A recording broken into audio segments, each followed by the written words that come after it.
रामदोली युवक संघ पक्षरु जिलापालଙ୍କୁ स्मारक पत्र प्रदान। गत 10 नवेम्बर रे रायरंगपुर उपजिलापाल सम्मिलनी कक्षरे उपखंड स्तरीय जनशुणाणी शिविर होइथिला। उक्त शिविर रे रामदोली युवक संघ विभिन्न दाबी सम्बलित एक स्मारक पत्र प्रदान करथिले। दाबी गुड़िक मध्यरे 1 नंबर रे विजेतला ब्लॉक रो ओसादेवी हाईस्कूल छात्री निवास रो पाचेरी निर्माण करा जाऊ। 2 रे विजेतला माणिकपुर पंचायत रो नुआ गाँ हुटुबुर रास्ता निर्माण करा जाऊ। 3 रे विजेतला ब्लॉक रो सरगड़ा ठारे थाना एवं लैंपस निर्माण करा जाऊ। 4 रे लुहासीला पंचायत अंचल रो समाजसेवी सुदर्शन मुर्मू को प्रतिमूर्ति निर्माण करा जाऊ।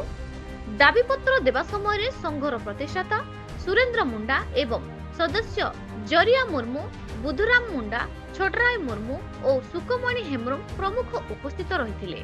एई जनशुणाणी रे मुख्य अतिथि भावे मयूरभंज जिलापाल हेमकांत सय, सम्मानित अतिथि भावे बामनघाटी उपजिलापाल सौम्यरंजन प्रधान, अतिरिक्त जिलापाल सुचारू बळ, मयूरभंज पुलिस अधीक्षक वरुण गुंटुपाली, उपखंड थाना अधिकारी गोकुलानंद साहू और उपखंड चिकित्सालय अधिकारी रविंद्रनाथ टुडू प्रमुख जोग देथिले।